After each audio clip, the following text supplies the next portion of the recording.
আসসালামু আলাইকুম ভাই, কি অবস্থা? কেমন আছেন সবাই? তো আজকে আছে ঢাকা আজিমপুর কবরস্থানে। আসলে আমাদের মানুষরা, আমরা মানুষ অনেক খারাপ। নিকৃষ্ট। আমাদের যখন টাকা পয়সা হয় তখন আমরা ভুলে যাই আল্লাহ তাআলার কিছু নির্দেশনা আছে, নামাজ কালাম পড়তে হবে। আমরা দুনিয়াতে পৃথিবীতে এত পাপ করি যে আমরা ভুলে যাই যে আল্লাহ তাআলা আমাদেরকে পাঠাইছে একটা পরীক্ষার ভিতরে। আর আমরা দুনিয়াতে আইসাই সেটাই ভুলে যায়। আমরা নিজেদের জন্য কিভাবে বড়লোক হব, কিভাবে ধনী হব, একজন উঠে যাইতেছে তারে কিভাবে নামাইতে হবে, আমরা এই টেনশন নিয়ে সবসময় ঘুরি। আমরা এক টাইমে চিন্তা করি না যে মরার পর আমাদের স্থান মাটির নিচে। আমরা এটা কখনোই ভেবে দেখি না। এখন আপনারা বলবেন হয়তো যে তুমি কি ভালো নেই। না, আমিও ভালো না। চেষ্টা করতেছি নিজেকে শুধরানোর।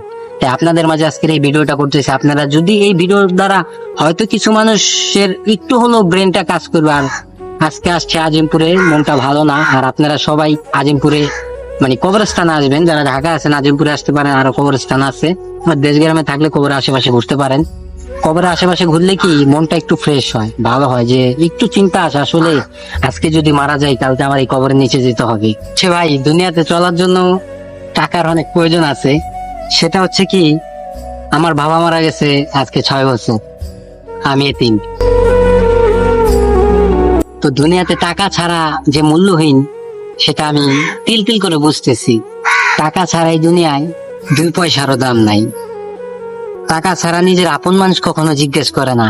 আজকে 6 বছর ধরে আপন মানুষ কখনো এসে জিজ্ঞেস করে নাই, মাথা হাত দিয়া বাপের মতন বলে নাই যে ফাহিম কি খাইছস, কি পড়ছস। তো আমি আল্লাহর কাছে সবসময় এটাই দোয়া করি। আমি চাই না আল্লাহ তুমি আমাকে বড়লোক বানায় দাও, আমি এটা চাই না। আমি শুধু চাই যে আল্লাহ তুমি আমাকে এতটুকু তৌফিক দাও যাতে আমি আমার মায়ের মুখে হাসি ফুটাইতে পারি। কারণ দুনিয়াতে বাবা জান নাই, একমাত্র সেই বুঝবো যে বাবার কষ্টটা কি। আমি বুঝতেছি যে বাবা ছাড়া দুনিয়াটা আসলে কত কঠিন। কারণ বাবা চলে যাওয়ার পর বটগাছ তাড়া দেওয়ার মতন কোনো জায়গা নাই। বাবা যদি থাকে, কর্মহীন থাকে, তাও বাবা থাকলে তার একটা পাওয়ার থাকে, মোটিভেশন থাকে।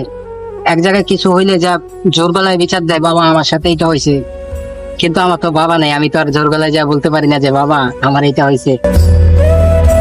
আর যেহেতু আমি আজ পরিবারের বড়, সংসারের বোঝা আল্লাহ তাআলা আমার মাথায় দিছে। আমি চেষ্টা করি মার মুখে হাসি ফোটানো। ছোট একটা বোন আছে, তার পড়ানোর জন্য। তো জানি না কতটুকু পারবো।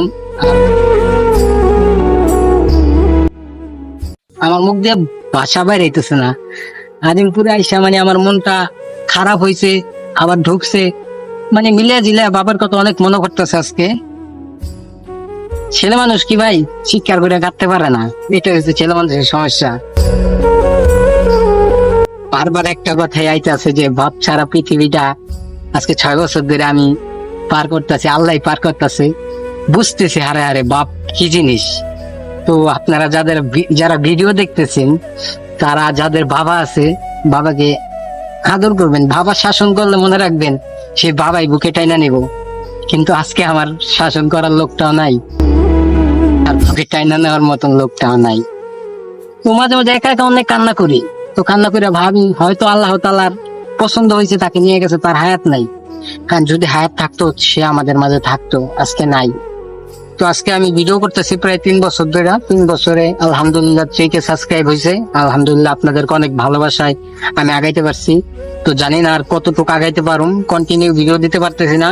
আর এখন ঢাকায় আছি, ঢাকায় কাজ কাম করবো। আর সবাই আমার জন্য দোয়া করবেন, কারণ জীবনটা খুব আমার এত ইয়ের ভিতরে যাইতেছে, সেটা প্রকাশ করার মতন না। আর যতটুকু প্রকাশ করা সম্ভব আমি করছি। আর আপনাদের কাছে অনুরোধ রইল যে আপনারা দোয়া করবেন আমার জন্য, আমি জানি কাজ কাম করে আমার মায়ের মুখে হাসি ফোটাইতে পারি। তো আর কিছু বলার নাই।